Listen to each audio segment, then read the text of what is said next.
សួស្តីអ្នកទាំងអស់គ្នាវិលមកជួបគ្នាសារជាថ្មីនៅសង្គមវិទ្យាជនបទ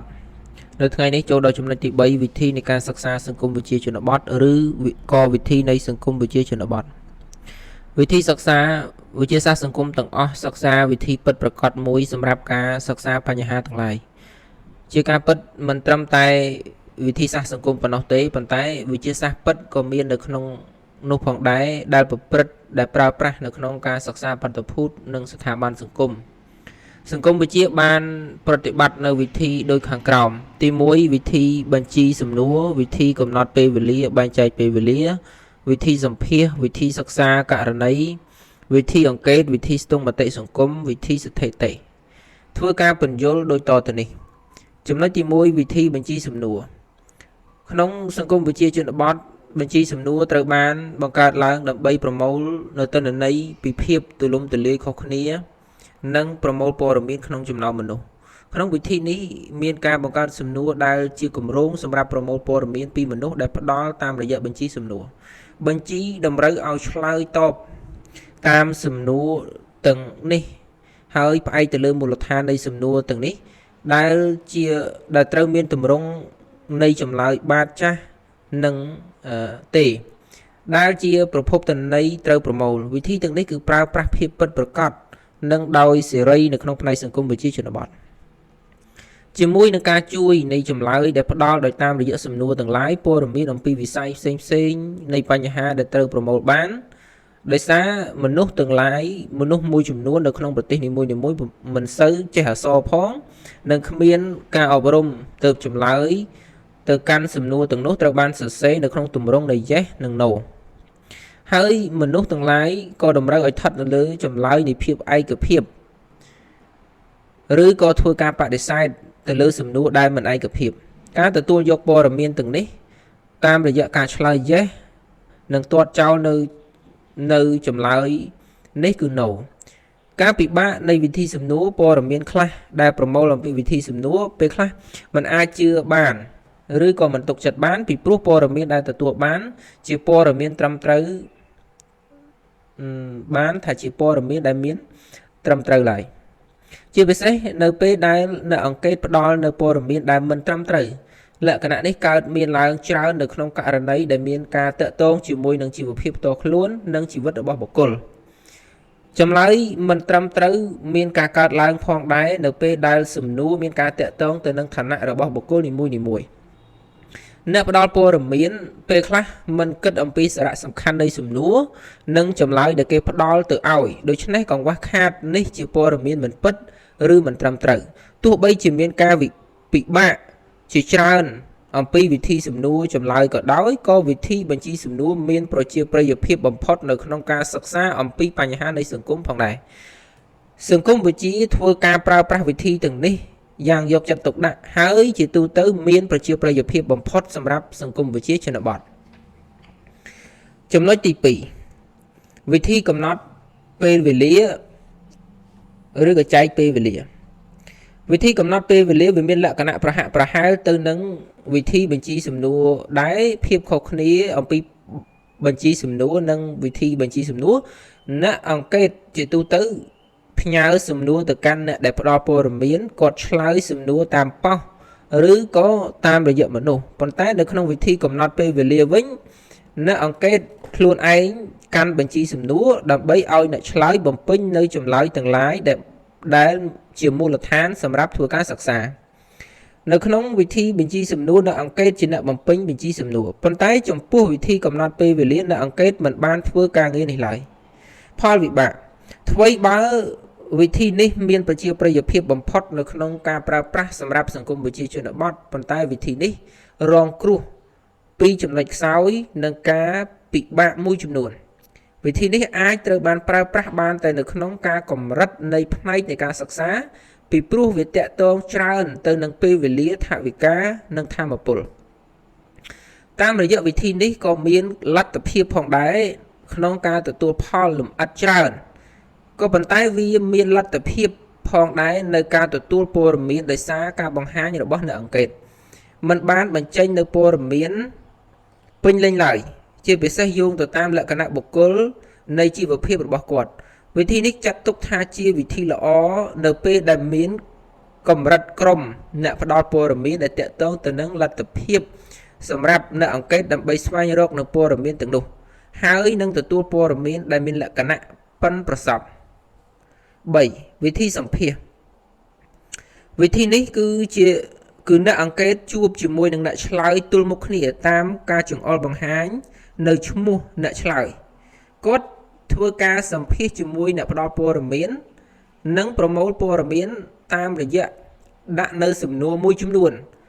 ទៅកាន់អ្នកផ្ដល់ព័ត៌មានតាមរយៈសំណួរទាំងនេះគាត់ទទួលបាននៅព័ត៌មាននិងហៅថាការប្រមូលទិន្នន័យផលវិបាកធ្វើបើវិធីនេះត្រូវបានទទួលស្គាល់ថាជាវិធីមួយដែលទុកចិត្តបានពីព្រោះអ្នកអង្កេតនិងអ្នកផ្ដល់ព័ត៌មានជួបគ្នាដោយផ្ទាល់ហើយអ្នកអង្កេតផ្អែកទៅលើមូលដ្ឋានពន្លឺពុទ្ធិច្បាស់លាស់របស់គាត់អាចប្រមូលបាននៅព័ត៌មានល្អពីព្រោះអ្នកផ្ដល់ព័ត៌មានប៉ុន្តែវារងគ្រោះដោយសារភាពខុសប្លែកគ្នាហើយ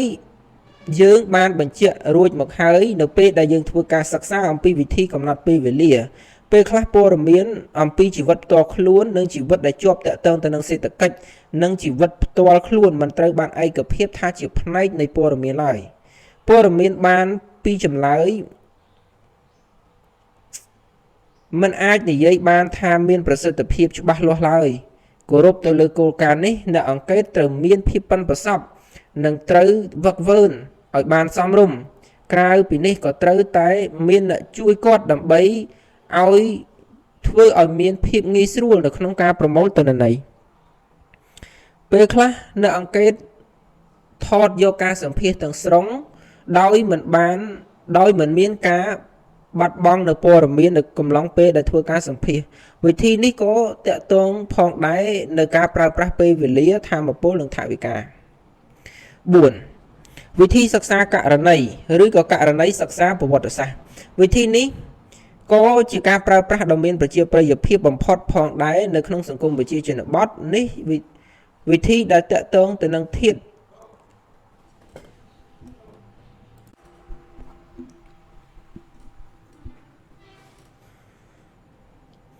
ជាទូទៅវាជាទម្រង់នៃការវិភាគបញ្ជីដែលតម្រូវឲ្យមានការបញ្ជាក់ច្បាស់នៃការអង្កេតនិងតាមរយៈការសិក្សាករណីជាការសិក្សានៃទម្រង់វិភាគតាមបែបគុណភាពដែលតាក់ទងទៅនឹងការអង្កេតដោយប្រុងប្រយ័ត្ននិងពិតប្រាកដអំពីស្ថានភាពនិងស្ថាប័ននាពេលបច្ចុប្បន្ន Logos និង Hertz ក៏បានកំណត់និងផ្ដល់ឲ្យដូចខាងក្រោមវាជាមធ្យោបាយនៃការរៀបចំទិន្នន័យសង្គមដែលជាការការពារនៅលក្ខណៈនៃគោលបំណងនៅក្នុងការសិក្សាសង្គមជាទូទៅវិធីនេះក៏ចាត់ទុកថាជាទំហំតូចនៃសង្គមពីព្រោះតាមរយៈវិធីនេះធ្វើការសិក្សាបានល្អិតល្អន់អំពីអ្នកផ្ដល់ព័ត៌មាននិងបរិស្ថានរបស់គាត់ដែលធ្វើឡើងនឹងតាមរយៈវិធីនេះផងដែររាល់ទិន្នន័យដែលជាកម្មវត្ថុសិក្សាដែលប្រមូលបានហេតុនេះហើយការពិពណ៌នាคล้ายទៅជាការសន្និដ្ឋានទូទៅនិងការសិក្សាខ្លាំងក្លាអំពីមនុស្សម្នាក់ប្រយ័ត្នប្រយែងក្នុងការប្រើប្រាស់វិធីនេះចាំបាច់ត្រូវតែប្រើប្រាស់ឲ្យបានប្រយ័ត្នប្រយែងបំផុតពីព្រោះវាតាក់ទងទៅនឹងការប្រើប្រាស់យ៉ាងល្អិតល្អន់អំពីកម្មវត្ថុនិងសាវតារបស់បាតុភូតអ្នកអង្កេតត្រូវតែប្រើប្រាស់នៅជំនាញរបស់គាត់និងវិធីដែលគាត់អាចប្រមូលជាលក្ខណៈប្រព័ន្ធនៅព័ត៌មានទាំងឡាយអំពីមនុស្សក្នុងទង្វើនេះគាត់ត្រូវតែរក្សានៅក្នុងទស្សនៈនៃបាតុភូតជាមូលដ្ឋានដែលព័ត៌មាននេះត្រូវតែប្រមូលអំពីមនុស្សឬអំពីកម្មវត្ថុដែលជាផ្នែកនៃសង្គមក្នុងវិធីនៃពេលវេលាឬក៏បញ្ជីសំណួរនេះតកតងទៅនឹងបញ្ហានៃមនុស្សដែលត្រូវតែការប្រើប្រាស់នៅក្នុងការសិក្សាផ្អែកទៅលើមូលដ្ឋាននៃការប្រមូលព័ត៌មានតាមរយៈចម្លើយជាទូទៅដែលជាបង្កើតបានទៅជាសមិទ្ធកម្មដែលបានដាក់ចុះតាមរយៈវិធីនេះគឺព្យាយាមស្វែងរកនៅន័យមួយចំនួនជាលេខចុងក្រោយនិងជាបុព្វហេតុនៃការបន្ថែមទៅលើវិធីសតិតិមនុស្សម្នាក់អាចប្រមូលព័ត៌មានអំពីដំណើរការទស្សនៈនិងកម្មវត្ថុតាមរយៈចម្លើយទាំងនេះ ភាពចៃដន្យនៃជីវិតមានការតកតងអំពីម្នាក់ទៅម្នាក់ទៀតនៅក្នុងលក្ខណៈធម្មតាដែលជាពុបហេតុពិបាកចំពោះការប្រមូលព័ត៌មានអំពីមនុស្សហើយដំណើរការនៃទស្សនៈជាមួយនឹងការជួយនៅការឆ្លើយដែលផ្ដល់ឲ្យគាត់ផលវិបាកនិងចំណុចខ្សោយនៃវិធីសិក្សាករណីអ្វីបើវិធីនេះវាមានប្រជាប្រិយភាពនៅក្នុងវិស័យនៃការសិក្សាសង្គមវិជាជនបទក៏ដោយក៏នៅមានចំណុចខ្សោយហើយផលវិបាកមួយចំនួនដែលធ្វើឲ្យមានការពិបាកក្នុងការងារផលវិបាកទាំងនេះត្រូវបានជួបប្រទះនៅក្នុងវិធីសិក្សាករណីហើយមានការរិះគន់មួយចំនួនដែលត្រូវបានសិក្សាដូចខាងក្រោមក៏ចម្លើយពីតំណាងនៃវណ្ណៈរបស់មនុស្សដែលមិនអាចទទួលបានវិធីនេះមានសារៈសំខាន់ខ្លាំងប្រសិនបើចម្លើយបានទទួលអំពីតំណាងវណ្ណៈរបស់មនុស្សប៉ុន្តែជាទូទៅករណីនេះមិនអាចកើតឡើងទេមនុស្សទូទៅដោយសារតែកត្តាចិត្តសាស្ត្រនិងហេតុផ្សេងទៀតធ្វើឲ្យគេឆ្លើយនៅសំណួរមិនពិតប្រាកដឡើយក្រៅពីនេះមនុស្សខ្លះមិនបានផ្ដល់នៅចម្លើយពិតប្រាកដនៅពេលដែលពួកគេត្រូវជ្រើសរើសជាតំណាងឲ្យវណ្ណៈនៃមនុស្សទាំងនេះមានតិចបំផុតក្នុងសង្គមក្រៅពីនេះគ្មានវិធីសាស្ត្រណាមួយដែលអាចជ្រើសរើសមនុស្សជាតំណាងនៃវណ្ណៈណាមួយឡើយខគ្មានលទ្ធភាពឆ្លើយគ្រប់សំណួរទាំងអស់បានឡើយចម្លើយធ្វើឡើងយោងទៅតាមចំណុចសំខាន់នៃភាសានិងការបង្កើតសំណួរនៅពេលខ្លះសំណួរបង្កើតឡើងតែគ្មានលទ្ធភាពទទួលចម្លើយអ្វីដែលគោលការណ៍ចាំបាច់សម្រាប់បង្កើតសំណួរចំណុចនេះនៃថាសំណួរត្រូវតែបង្កើតឡើងតាមគោលការណ៍ដើម្បីធ្វើឲ្យអ្នកឆ្លើយរៀបចំផ្ដល់ចម្លើយដែលរីករាយនិងដោយគ្មានខ្មាស់អៀនក្រៅពីនេះចិត្តសាស្ត្ររបស់អ្នកឆ្លើយត្រូវតែបានថែរក្សានៅក្នុងភាពសម្ងាត់ក្នុងករណីបើពួកគេរកឃើញថាសំណួរបានត្រូវតែបែកការក្នុងផ្នែកខ្លះពេលនោះត្រូវចាត់ទុកថាជាចម្លើយមិនត្រឹមត្រូវវិធីសិក្សាករណីប្រវត្តិសាស្ត្រមានតកតងទៅនឹងផលវិបាកជាច្រើនដែលជាទិន្នន័យនៃព័ត៌មានដ៏ត្រឹមត្រូវទទួលបានពីដំណើរការសិក្សាតាមបន្ទាត់វិទ្យាសាស្ត្រ5វិធីអង្កេតការអង្កេតបញ្ជាក់នៅទស្សនៈនៃការពិចារណាជាប្រព័ន្ធទ្វេនៃការប្រមាលមើលអំពីបាតុភូតការអង្កេតអាចបែងចែកជាផ្នែកអ្នកចូលរួមនិងអ្នកមិនចូលរួមអ្នកចូលរួមនៃការអង្កេតគឺអ្នកអង្កេតខ្លួនឯងដើរតួនាទីមិនត្រឹមតែជាផ្នែកនៃការប្រមូលទិន្នន័យប៉ុណ្ណោះទេប៉ុន្តែក៏ដើរតួនាទីជាកម្មវត្ថុសម្រាប់អង្កេតលក្ខណៈនេះចាត់ទុកថាជាវិធីអង្កេតដោយចូលរួមពីព្រោះអ្នកអង្កេតខ្លួនឯងចូលរួមជាមួយមនុស្សដែលត្រូវគេអង្កេតគាត់បានក្លាយទៅជាកម្មវត្ថុដែលគាត់កំពុងធ្វើការសិក្សាដូច្នេះលទ្ធផលតកតងផ្ទាល់ជាមួយនឹងមនុស្សដែលជាអ្នកដែលផ្ដល់ឲ្យគាត់នៅព័ត៌មានដែលគាត់មានលទ្ធភាពប្រមូលនៅទិន្នន័យចាំបាច់គាត់ក៏មានលទ្ធភាពផងដែររាល់ការកែលម្អនិងដកចេញនៅចំណុចផ្សេងវិធីនេះមានសារៈសំខាន់បំផុតនៅក្នុងការប្រមូលប្រភពទី1នៃព័ត៌មានប៉ុន្តែវាមានផលវិបាកមួយចំនួនដូចខាងក្រោម1ការប្រមូលទិន្នន័យតាមរយៈវិធីនេះតាក់ទងច្រើននៅការប្រើប្រាស់ពេលវេលាថវិកានិងធម៌ពលហើយបានផ្ដល់លទ្ធផលតិចតួចក្នុងសកម្មភាពនៃពេលវេលា2ពេលខ្លះដោយសារការចូលរួមដ៏សកម្មនៃអ្នកអង្កេតទស្សនៈរបស់គាត់មានលំអៀងហើយព័ត៌មានទាំងឡាយដែលគាត់ប្រមូលបានទំនងជាមានការលំអៀងក្រោមស្ថានភាពនេះគោលបំណងទាំងអស់នៃការប្រើប្រាស់វិធីនេះត្រូវបរាជ័យ3ក្រៅពីកំហុសវិធីនេះមានសារៈសំខាន់នៅក្នុងការសិក្សាស៊ីជម្រៅនៃសង្គមវិជាជនបទដោយសារមនុស្សនៅក្នុងស្រុកស្រែចម្ការគ្មានការអប់រំនិងគ្មានការយល់ដឹងខ្ពស់ដើម្បីដកចេញនៅបញ្ហាទាំងនេះពួកគេមិនត្រូវធ្វើតាមវិធីបញ្ជីសំណួរឡើយវិធីស្ទង់មតិសង្គមឬក៏វិធីផ្សេងទៀតដែលតម្រូវ ឲ្យចូលរួមសកម្មនៃអ្នកអង្កេតដើម្បីឲ្យវិធីចូលរួមកាន់តែមានសារៈសំខាន់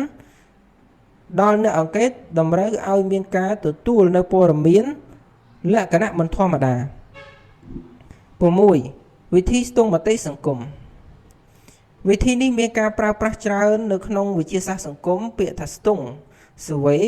ដែលជាទម្រង់នៃមូលដ្ឋាននៃវិធីនេះផ្សំឡើងពីពាក្យពីរម៉ាត់សួរ ឬក៏សួរមានន័យថាទូទៅនឹងពាក្យថាវាឬក៏វាមានន័យថាមើលឬយល់ដូច្នេះពាក្យថា survey មានន័យថាពិនិត្យពិច័យឬបើកមើលស្រាវជ្រាវជាទូទៅនៅក្នុងការចាប់ផ្ដើមរិះគន់មើលការកណនាព័ត៌មានសូមអធិស្ឋានពាក្យភាសាអង់គ្លេសខាងលើក្រែងលោកខ្ញុំអានច្បាស់ព្រោះវា survey អានត្រូវតែពាក្យបច្ចេកទេសពីរម៉ាត់ទៀតអានឲ្យច្បាស់អញ្ចឹងអធិស្ឋានតាមរយៈវិធីនេះគឺប្រម៉ែប្រមូលព័ត៌មានស្ដីអំពីវិស័យផ្សេងពិសេសនៃសង្គមឬក៏បាតុភូតសង្គមវិធីនេះត្រូវបានកំណត់ដោយអ្នកប្រាជ្ញសង្គមទាំងឡាយតាមមធ្យោបាយផ្សេងគ្នាការសិក្សាខាងក្រោមបញ្ជាក់កាន់តែច្បាស់នៅក្នុងវិធីនេះ